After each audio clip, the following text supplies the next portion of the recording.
Hi, I'm Georgia and I'm a filmmaker, but I also work for Suncoast Church serving the Nambour community through their soup kitchen, The Daily Bread. In Australia, there are 3.24 million people who live below the poverty line, and these people are now finding themselves in a double crisis due to COVID-19. My thoughts go towards the struggles that these people are now having, doubling in intensity, and their stories could go unheard. So we've made this episode to see if we can spread awareness of their situations and encourage people to think beyond themselves. My name is Chloe Gula and I work for Suncoast Church. I'm the lead pastor with my husband and we comprise a few different entities. We have Suncoast Christian Care, which is sort of like our missions and our outreach kind of arm. We have a low-cost grocery store in the heart of Nambour and we have 10,000 members on our books there. And then we have Daily Bread Soup Kitchen as well. We've all been affected by COVID-19 one way or another. At the Daily Bread, the obvious one for us, like everyone else, has been with food. And although we've managed to switch to a takeaway system, this feels really foreign to us. We're so used to having the patrons come in, eat dinner together, and feel such a sense of community. It's a place where they can access other services such as medical and mental health, laundry, and basic hygiene such as haircuts. Because ours and many of the other services have changed or paused, it's been hard to watch our patrons lose their opportunities to connect with others. It feels as though those who are already isolated and vulnerable are now having to navigate an escalation in their circumstances. Our soup kitchen is more than just having a handout of food. It's where disconnected people can come to feel connected. One of the biggest things we're trying to navigate is societal impressions of homeless people and displaced people. They didn't just wake up and they're on the streets, or they were born on the streets. They are a person with a story, with relationships, with fallout, with breakdown, with mental health issues. Like, there is a person, a story, and it could happen to any of us.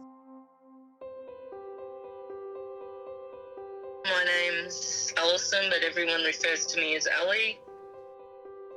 My mission is to help those that I can that need help and support and try and make the world a better place. Oh, Ali's been amazing. I've obviously known her, sort of knew of her from the time I started at Soup Kitchen. We bounce off each other, we help each other. She's been through a lot of what I've been through and still going through some. It means a lot to me. You know, a community, that the Nambour community have been my mentality family since the time we came there, basically. I fell in love with Nambour after a week of being brought up here by DV Connects. And Soup Kitchen, Orange Sky, people that we've met in the shops because we're regular customers have become like a family.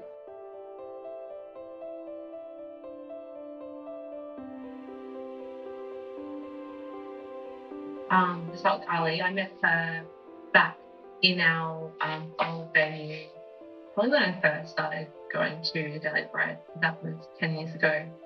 And I met Janet probably about 5 years ago. So both women have suffered horrific domestic violence, have come from Indigenous backgrounds, single mothers, and are trying to navigate through life being self-providers for their families, but being amazing advocates for their children. They keep finding ways to motivate themselves. They want to better their lives, and they definitely want to better the lives of their children, and whatever it takes to make the life better for their children. And that involves a lot of sacrifice.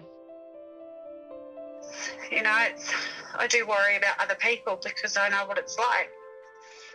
You know, and then when you have children, people that depend on you, it's even scarier. Being a survivor of DV is better than not being one. It's hard when you've been, in my situation, I'd been with him for 11 years. That's when the violence started. Do you really know someone was all I kept questioning myself. No, I've come a lot further than what I ever did with him, and that's with support from networks like the Daily Bread and my art. When it comes to tight-knit networks like that, you get places, you get further. I had a lovely lady that helped me through my tough times, and all she asked was that I pay it forward when it was my time to help someone else going through a tough time. I'm so humbled when I see people who have so little give so much.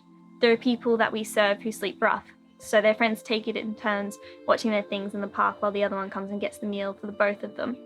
Other people take extra takeaway meals from the soup kitchen to distribute to people on their way back to their homes. And it's so encouraging to see that the handout that we give them doesn't just stop with them. Sometimes it's the patrons who actually help each other the most, and that's really amazing to see. I can say that the Daily Bread's been awesome with the way that you guys have had to adapt to the changes and are still doing your things.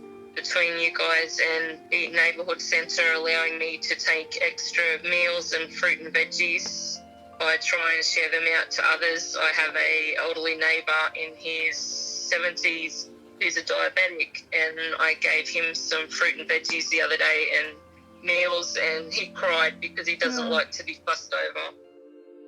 I mean, like Alison does a fantastic job of helping us in the capacity she can. She's obviously, well, she lives with the people we help. You know, she's really part of the community, so she has a lot more insight to what's going on. She's really helped us to help them in that regard. You know, she knows the needs of people who struggle with what, and she honestly takes a lot of that stuff to do that. Fantastic.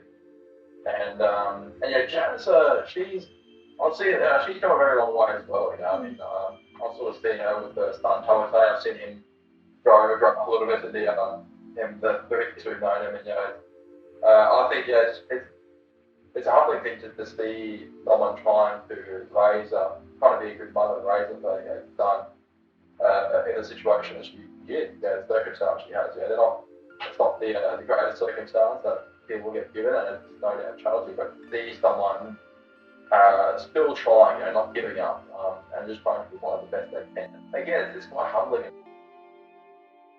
I'm still constantly thinking about how I'm going to solve all my problems, because I'm not coping, but really there's really no solution to it. Just try and get to it the best I can.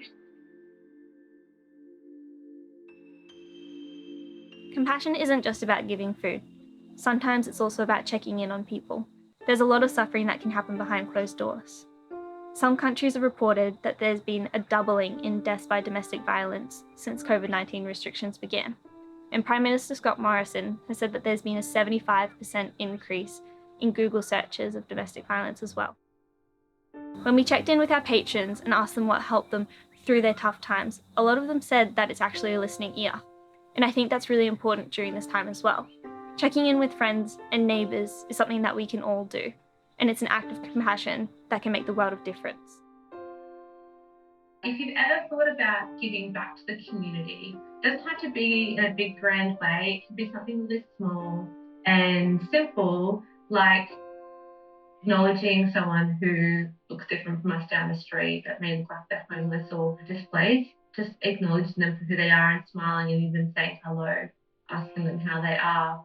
It actually could be the start of something great and bigger and motivating change in those people's lives. And so I think when we think we have to help, we think it has to be grand and large and expensive and time-consuming. It doesn't. You can start small, and you just never know the effect that it can have on that person's life. In all reality, it's not always about food, and it's not always about items of clothing, etc. Sometimes it's just an ear to listen.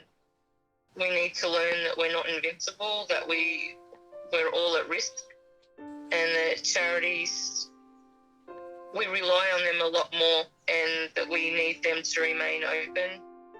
Currently in our community, so many of the non-for-profit organisations, so many of the other services have shut their doors. They've decided that it's just too high risk to be running.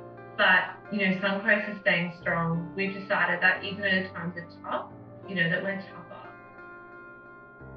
I've learned in COVID-19 that we're all responsible and capable of helping each other. At the Daily Bread, I see people who are now in a double crisis still find ways to support each other and be compassionate. Everybody needs somebody, and with a little thought, we can all reach out and emotionally or practically help someone.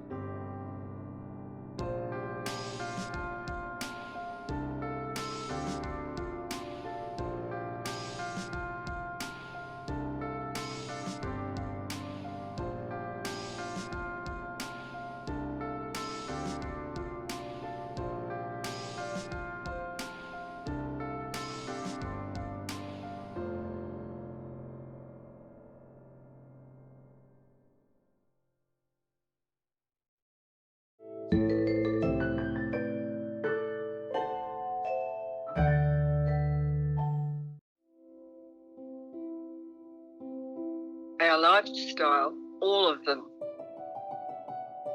It's just changed totally.